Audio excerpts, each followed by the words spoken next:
ಹೀಗೆ ಈ ಫೋಟೋದಲ್ಲಿ ಕ್ಯೂಟ್ ಆಗಿ ಕಾಣ್ತಿರೋ ಪ್ರಿಯತಮೆಯ ಮುಖ ಗುರುತೇ ಸಿಗದಂತೆ ಶವವಾಗಿದ್ದಾಳೆ. ಮತ್ತೊಂದೆಡೆ ಆಸ್ಪತ್ರೆಯಲ್ಲಿ ಅಸ್ವಸ್ಥನಾಗಿ ಮಲಗಿರುವ ಪ್ರಿಯತಮ ತನ್ನ ಮಗಳ ಶವ ನೋಡಲು ಕಣ್ಣೀರಿಡುತ್ತಾ ಬಂದ ತಾಯಿ. ಈ ದೃಶ್ಯಗಳೆಲ್ಲ ಕಂಡು ಬಂದಿದ್ದು ಚಿಕ್ಕಬಳ್ಳಾಪುರ ತಾಲೂಕಿನ ಮುದ್ದೇನಹಳ್ಳಿ ಬಳಿ ಇರುವ ಹೋಮ್ ಸ್ಟೇನಲ್ಲಿ. ಇಷ್ಟಕ್ಕೂ ಮೃತ ಯುವತಿಯ ಹೆಸರು ಸುರಭಿ ಅಂತ. ಚಿಕ್ಕಬಳ್ಳಾಪುರ ಮೂಲದ ನಂದಿ ಗ್ರಾಮದ ಬಳಿ ಇರುವ ಸುಲ್ತಾನಪೇಟೆ ನಿವಾಸಿ. ಸಂಜಿತ್ ಅಲಿ ಕೇರಳ ಮೂಲದ ಕೊಯಕಾಡ್ನವನು. ಮೃತ ಸುರಭಿ ಬೆಂಗಳೂರಿನ ತನ್ನ ಅಮ್ಮನ ಮನೆಯಲ್ಲಿ ಉಳಿದುಕೊಂಡು ಫಿಸಿಯೋಥೆರಪಿ ಸೆಂಟರ್ ಒಂದರಲ್ಲಿ ಟ್ರೈನಿಂಗ್ಗೆ ಹೋಗ್ತಿದ್ದಾಗ ಕ್ಯಾಬ್ ಡ್ರೈವರ್ ಆಗಿದ್ದ ಅನ್ಯ ಕೋಮಿನ ಯುವಕ ಸಂಜಿತ್ ಅಲಿ ಸುರಭಿಗೆ ಪರಿಚಯವಾಗಿದ್ದ. ಟ್ರೈನಿಂಗ್ ಸೆಂಟರ್ಗೆ ಡ್ರಾಪ್ ಪಿಕಪ್ ಮಾಡ್ತಾ ಇದ್ದ. ಇಬ್ಬರ ಪರಿಚಯ ಸ್ನೇಹ ಪ್ರೀತಿಯಾಗಿ ಕನ್ವರ್ಟ್ ಆಗಿತ್ತು. ಪ್ರಿಯಕರ ಪ್ರಿಯತಮಗೆ ಡ್ರಗ್ಸ್ ಅಡಿಕ್ಟ್ ಮಾಡಿಸಿ ಇಬ್ಬರು ಜೊತೆಯಲ್ಲಿ ಚೆನ್ನಾಗಿ ಸುತ್ತಾಡಿದ್ದಾರೆ ಎಂಬ ಆರೋಪ ಕೇಳಿ ಬಂದಿದ್ದು ಮನೆ ಬಿಟ್ಟು ಎಸ್ಕೇಪ್ ಆಗಿದ್ರು. ಈ ವಿಚಾರಕ್ಕೆ ಬೆಂಗಳೂರಿನಲ್ಲಿ ಮಿಸ್ಸಿಂಗ್ ಕಂಪ್ಲೇಂಟ್ ಸಹ ದಾಖಲಾಗಿತ್ತು. ತದನಂತರ ಸಣ್ಣ ವಿಚಾರಕ್ಕೆ ಇಬ್ಬರ ನಡುವೆ ಜಗಳವಾಗಿ ಸಂಜಿತ್ ಅಲಿ ವಿರುದ್ಧ ಬನಶಂಕರಿ ಪೊಲೀಸ್ ಠಾಣೆಯಲ್ಲಿ ದೂರು ಯುವತಿ ನೀಡಿದ್ಲಂತೆ. ಅಲ್ಲಿಂದ ಆಲ್ ಬ್ರೇಕ್ ಆಫ್ ಮಾಡಿಕೊಂಡು ದೂರವಾಗಿದ್ದ ಸುರಭಿಯನ್ನು 6 ತಿಂಗಳ ಬಳಿಕ ಚಿಕ್ಕಬಳ್ಳಾಪುರದ ಹೋಮ್ ಸ್ಟೇಗೆ ಕರೆದುಕೊಂಡು ಸಂಜಿತ್ ಅಲಿ ಕೊಲೆ ಮಾಡಿರಬಹುದು ಎನ್ನಲಾಗ್ತಿದೆ.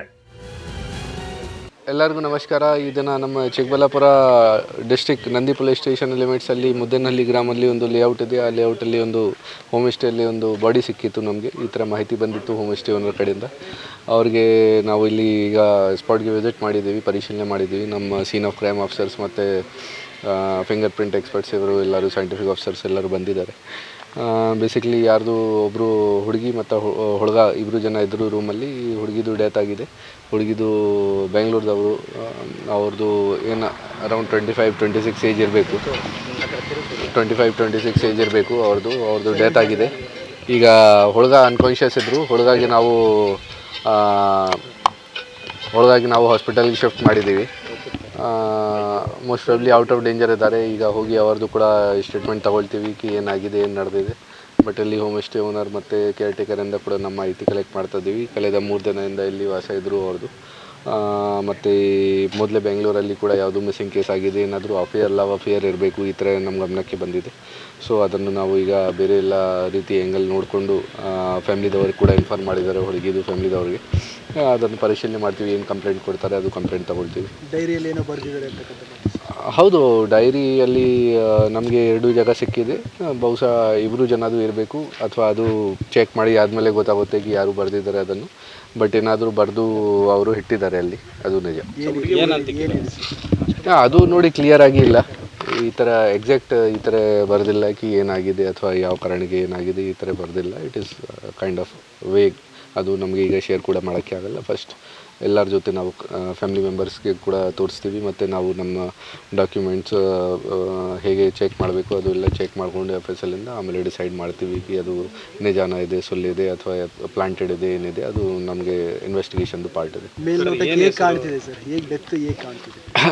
ಈಗ ಅಲ್ಲಿ ಓಲ್ಗಳೆ ಫ್ಯಾನಲ್ಲಿ ಕೂಡ ಒಂದು ನೇಣು ಹಾಕಿದ್ದಾರೆ.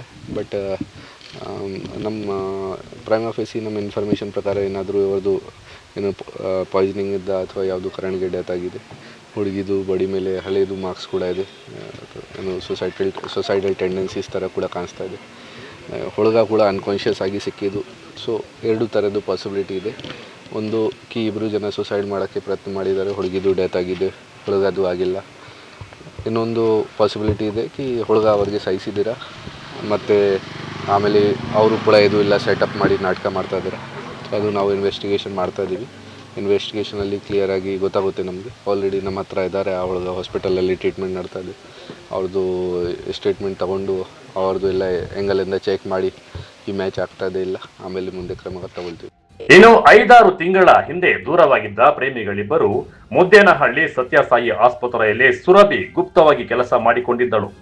ವಿಚಾರ ತಿಳಿದ ಪ್ರಿಯತಮ 2 ದಿನಗಳ ಹಿಂದೆ ಮುದ್ದೇನಹಳ್ಳಿ ಬಳಿ ಇರುವ ಹೋಮ್ ಸ್ಟೇನಲ್ಲಿ ರೂಮ್ ಬುಕ್ ಮಾಡಿಕೊಂಡಿದ್ದ ಸಂಜಿತ್ ಅಲಿ ಸುರಭಿಗೆ ಫೋನ್ ಮಾಡಿ ಕರೆದಿದ್ದಾನೆ. ಆಸ್ಪತ್ರೆಯಲ್ಲಿ ಫಿಸಿಯೋಥೆರಪಿ ಕೆಲಸ ಮುಗಿಸಿಕೊಂಡು ಸಂಜಿತ್ ಅಲಿ ಬುಕ್ ಮಾಡಿದ್ದ ರೂಮ್ಗೆ ಸುರಭಿ ಹೋಗ್ತಾಳೆ. ಪ್ರೇಮಿಗಳ ನಡುವೆ ಅದೇನಾಯಿತೋ ಏನೋ ಗೊತ್ತಿಲ್ಲ, ಪ್ರಿಯತಮೆಯನ್ನು ಕೊಲೆ ಮಾಡಿರುವ ಅನುಮಾನ ವ್ಯಕ್ತವಾಗಿದೆ. ತಕ್ಷಣ ಹೋಮ್ ಸ್ಟೇ ಸಿಬ್ಬಂದಿಗೆ ವಿಷಯ ತಿಳಿದು ನೋಡುವಷ್ಟರಲ್ಲಿ ಸುರಭಿ ಶವವಾಗಿದ್ದಾಳೆ. ಸಂಜಿತ್ ಅಲಿ ಅಸ್ವಸ್ಥನಾಗಿದ್ದಾನೆ. ಯುವಕನನ್ನ ಕೂಡಲೇ ಜಿಲ್ಲಾ ಆಸ್ಪತ್ರೆಗೆ ದಾಖಲಿಸಿ ಚಿಕಿತ್ಸೆ ನೀಡಲಾಗ್ತಾ ಇದೆ. ಇನ್ನು ಸ್ಥಳಕ್ಕೆ ಬಂದ ತಾಯಿ ಗೀತಾ ತನ್ನ ಮಗಳ ಸಾವು ಕಂಡು ಶಾಕ್ ಆಗಿದ್ದಾಳೆ. ತನ್ನ ಮಗಳಿಗೆ ತಲೆ ಕೆಡಿಸಿ ಡ್ರಗ್ಸ್ ಅಡಿಕ್ಟ್ ಮಾಡಿಸಿದ್ದ, ಬೇಡ ಬೇಡ ಅಂದ್ರೂ ಅವಳ ಹಿಂದೆ ಬಿದ್ದಿದ್ದ. ಹಿಂದೂ ಯುವತಿಯಾಗಿದ್ದ ನನ್ನ ಮಗಳನ್ನು ಮುಸ್ಲಿಂ ಯುವಕ ಪ್ಲಾನ್ ಮಾಡಿ ಕೊಲೆ ಮಾಡಿದ್ದು ಇದೊಂದು ದೊಡ್ಡ ಜಾಲವಿದ್ದು ನನ್ನ ಮಗಳನ್ನು ಲವ್ ಜಿಹಾದಿ ಹೆಸರಲ್ಲಿ ಕೊಲೆ ಮಾಡಿದ್ದಾನೆ. ಕೊಲೆ ಆರೋಪಿಗೆ ತಕ್ಕ ಗಲ್ಲು ಶಿಕ್ಷೆ ಆಗಬೇಕು ಎಂದು ಗೋಗೆರೆದಿದ್ದಾಳೆ.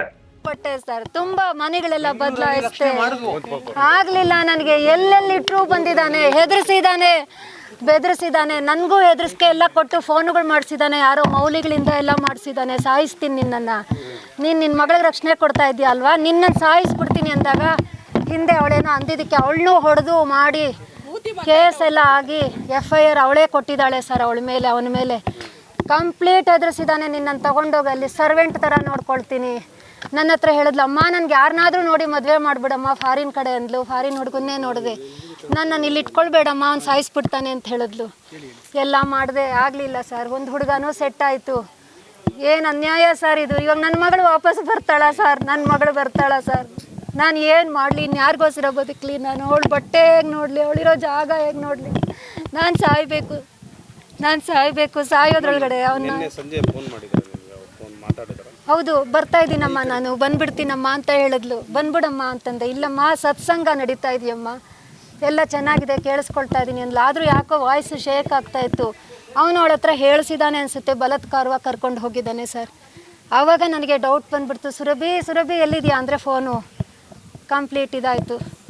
ಅವನು ಅವಳಿಗೆ ಡ್ರಿಂಕ್ಸು ಎಲ್ಲ ಮಾಡಿಸಿ ಏನೋ ಕೊಡಿಸಿ ಸಾಯಿಸಿದ್ದಾನೆ ಸರ್ ಅವನು. ನನ್ನ ಮಗಳು ಸಾಯೋ ಹುಡುಗಿ ಖಂಡಿತ ಅಲ್ಲ.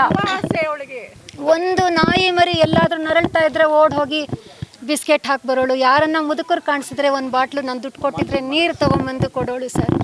ನೀರು ತೊಗೊಂಬಂದು ಉಳ್ಕೊಳ್ಳಿ ನೀವು ಅಂತ ಹುಡುಗಿನ ಹೊಡೆದು ಸಾಯಿಸಿದ್ದಾನೆ ನನ್ನ ಜೀವನ ಪರ್ಯಂತ. ಲೋಕೇಶ್ ಅವರೇ, ನೀವು ಅವತ್ತು ನೋಡಿದಾಗ ಹೇಗಿದ್ಲು ನನ್ನ ಮಗಳು? ನೀವೇ ಹೇಳಿ, ಹೇಗಿದ್ಲು? ಇವ್ರ ಹತ್ರ ಇಲ್ಲಿಗೆ ಬಂದು ಒಂದು 15 ದಿವಸ ಆಯಿತು ಸರ್, ಅಷ್ಟೇ, ಕೇವಲ 15 ದಿವಸ. ಹುಡುಕಿದ್ದಾನೆ, ಅಡ್ರೆಸ್ ಹುಡುಕಿ ಬಂದಿದ್ದಾನೆ. ನಾನು ನಮ್ಮೂರು, ನಮ್ಮ ಜಾಗ ಸೇಫಾಗಿರ್ತೀವಿ ಅಂತ ಹೇಳಿ ಕರ್ಕೊಂಬಂದೆ ಸರ್. ಇಲ್ಲೂ ಬಿಡಲಿಲ್ಲ. ಬೆಂಗಳೂರು ಮನೆ ಬಿಟ್ಟು ಬಂದೆ ಇಲ್ಲಿಗೆ. ಬೆಂಗಳೂರಲ್ಲಿ ಇವರು ನಮ್ಮ ನೇಬರು, ನಮ್ಮ ಕಾರ್ಪೊರೇಟ್ರ್ ಎಲ್ಲ ಹೆಲ್ಪ್ ಮಾಡಿದ್ರು. ಹೊರಟೋಗಿ ಅಮ್ಮ ಸ್ವಲ್ಪ ದೂರ ಎಲ್ಲಾದರೂ ಅವ್ನಿಗೇನಾದರೂ ಒಂದು ಮಾಡೋಣ ಅಂತಂದರು. ಮಾಡಿದ್ದಾನೆ, ಕರ್ಕೊಂಡು ಹೋಗಿದ್ದಾನೆ, ಹೊಡೆದು ಬಡ್ದು ಎಲ್ಲ ಮಾಡಿದ್ದಾನೆ. ಅವಳು ತುಂಬ ಭಯದಲ್ಲೇ ಬದುಕ್ತಾ ಇದ್ಲು ಸರ್, ತುಂಬ ಭಯದಲ್ಲಿ ಬದುಕ್ತಾ ಇದ್ಲು. ಗೊತ್ತಿಲ್ಲ, ಕರ್ಕೊಂಡು ಹೋಗೋದು, ಎಲ್ಲೋ ಕುಡಿಸ್ಕೊಳ್ಳೋದು, ಹೆದರ್ಸೋದು, ಬಲವಂತವಾಗಿ ಕುಡಿಸೋದು, ಅಡಿಕ್ಷನ್ಗೆ ಪ್ರಯತ್ನ ಪಟ್ಟಿದ್ದಾನೆ. ಆಮೇಲೆ ನಾನು ಅವಳನ್ನ ಕರ್ಕೊಂಡ್ಬಂದ್ಮೇಲೆ ಸರಿ ಹೋಗ್ದವಳನ್ನ ತಿರ್ಗಾ ಈ ಥರ ಮಾಡಿದ್ದಾನೆ. ಅದು ರಿಹ್ಯಾಬ್ ಅಂತಲ್ಲ, ಸೇಫ್ಟಿಗೋಸ್ಕರ ಇಟ್ಟಿದ್ವಿ. ಅಲ್ಲೇನು ಟ್ರೀಟ್ಮೆಂಟ್ ಇಲ್ಲ, ರಕ್ಷಣೆಯಾಗಿ ನೋಡ್ಕೊಂಡಿದ್ದು. ಅಲ್ಲಿಗೂ ಫೋನ್ ಮಾಡಿ ಅವ್ರಿಗೆಲ್ಲ ಥ್ರೆಟನ್ ಮಾಡಿದ್ದಾನೆ, ಇದ್ದಾಳ ಇಲ್ಲಿ ಅಂತ. ಅವ್ರು ಇಲ್ಲ ಅಂತ ಹೇಳಿದ್ದಾರೆ. ಅದನ್ನೆಲ್ಲ ಹೇಗೋ ಮಾಡಿ ಅವಳದು ಫೋನ್ ನಾನು ಟ್ರೇಸ್ ಮಾಡಿನೋ ಯಾವ ಥರ ಮಾಡಿದಾನೋ ಗೊತ್ತಿಲ್ಲ ಸರ್. ಒಂದು ದೊಡ್ಡ ಜಾಲ ಸರ್. ನನಗೆ ಎಲ್ಲೆಲ್ಲಿಂದನೋ ಮೌಲಿಗಳಿಂದ ಎಲ್ಲ ಫೋನು ಹೆದರ್ಸೋದು. ನನಗೆ ನಿಮ್ಮನ್ನು ಮುಗಿಸ್ತೀವಿ ಅಷ್ಟೇ, ನಿಮ್ಮನ್ನು ಮುಗಿಸ್ತೀವಿ, ಆಮೇಲೆ ಅವಳನ್ನ ತಗೊಳ್ತೀವಿ ನಮ್ಮ ವಶಕ್ಕೆ. ಇದೆಲ್ಲ ಒಂದು ಹೆಚ್ಚು ಕಡಿಮೆ ಒಂದು 6-7 ವರ್ಷದಿಂದ ನಡೀತಾ ಇದೆ ಸರ್. ಹೌದು, ನನಗೂ ಬರ್ತಾ ಇತ್ತು. ಅದು ನನಗೆ ಗೊತ್ತಿಲ್ಲ ಸರ್. ಯಾಕೆ ಅಂದರೆ ಅವಳು ಒಂದೊಂದ್ಸರಿ ಲೇಟ್ ಆದಾಗ ಕ್ಯಾಬ್ ಮಾಡ್ಕೊಂಡು ಹೋಗೋಳು ನಾಗರಬಾವಿಗೆ, ದೂರ ಅಂತ ಹೇಳಿ. ಆವಾಗ ಇವನು ಕ್ಯಾಬಲ್ಲಿ ಪರಿಚಯ ಆಗಿದ್ದಾನೆ. ನನಗಿನ್ನೇನು ಗೊತ್ತಿಲ್ಲ ಇದು ಯಾವ ಥರ ಮಾಡಿದ್ದಾನೆ ಅನ್ನೋದು. ಅಂತೂ ಅವಳು ಭಯದಲ್ಲೇ ಬದುಕ್ತಾ ಇದ್ಲು ಸರ್, ಭಯದಲ್ಲೇ ಬದುಕ್ತಾ ಇದ್ಲು. ಎಷ್ಟೋ ಸಮಯ ನಂಗೆ ಹೇಳಿದ್ದಾಳೆ, ಬೆಂಗಳೂರು ಹುಡುಗರು ಯಾರೂ ಬೇಡಮ್ಮ, ನನ್ನನ್ನು ಬಿಡಲ್ಲ ಇವನು, ನನ್ನನ್ನು ದೂರ ಎಲ್ಲಾದರೂ ಫಾರಿನ್ ಕಡೆ ಕೊಟ್ಬಿಡು. ಅದಕ್ಕೋಸ್ಕರನೇ ನೋಡಿದೆ ಸರ್. ಎಲ್ಲ ಮೆಟ್ರಿಮೋನಿಯಲ್ಲೆಲ್ಲ ಬುಕ್ ಮಾಡಿಸ್ತೀವಿ. ತುಂಬ ಸುಂದರವಾದ ಹುಡುಗಿ. ಎಲ್ಲ ಕಡೆಯಿಂದ ಫೋನುಗಳು ನಾವು ಮಾಡ್ಕೊಳ್ತೀವಿ. ನಾವು ಹೆದರ್ಸೋದು, ನಿನ್ನನ್ನು ಮುಗಿಸ್ತೀನಿ, ಆಮೇಲೆ ನಿಮ್ಮ ಅಮ್ಮನ ಮುಗಿಸ್ತೀನಿ, ನೀನು ನನ್ನ ಜೊತೆಯಲ್ಲಿ ಇರಬೇಕು, ನನ್ನವಳು ಆಗಬೇಕು, ನೀನು ಮದುವೆ ಮಾಡ್ಕೊಂಡು ನನ್ನ ಮದುವೆ ಮಾಡ್ಕೊಳ್ಳಲ್ಲ ಅಂದಿದ್ದಕ್ಕೆ ಲಾಸ್ಟ್ ಟೈಮ್ ಗಲಾಟೆ ಮಾಡಿ ಹೊಡೆದು ಬಡ್ದು ಕರ್ಕೊಂಡೇ ಹೊಟ್ಟೋಗಿದ್ದ. ಉಪಾಯ ಮಾಡಿ ಕರ್ಕೊಂಬಂದ್ವಿ. ಒಟ್ಟಾರೆ ಡ್ರಗ್ಸ್ ನಶೆಯಲ್ಲಿ ಪ್ರೀತಿಸಿದವಳನ್ನೇ ಕೊಂದ ಪಾಪಿ ವಿರುದ್ಧ ನಂದಿಗಿರಿಧಾಮ ಪೊಲೀಸ್ ಠಾಣೆಯಲ್ಲಿ ಪ್ರಕರಣ ದಾಖಲಾಗಿದ್ದು, ಯುವತಿ ಕೊಲೆಯ ಹಿಂದೆ ಇರುವ ಅಸಲಿ ಕಹಾನಿಯಾದ್ರೂ ಏನು ಎಂಬುದನ್ನು ಪೊಲೀಸರೇ ಬಾಯಿ ಬಿಡಿಸಬೇಕಿದೆ. ಕ್ಯಾಮೆರಾ ಪರ್ಸನ್ ಪ್ರವೀಣ್ ಜೊತೆ ಕಳವಾರ ಅರುಣ್, MMT ನ್ಯೂಸ್, ಚಿಕ್ಕಬಳ್ಳಾಪುರ.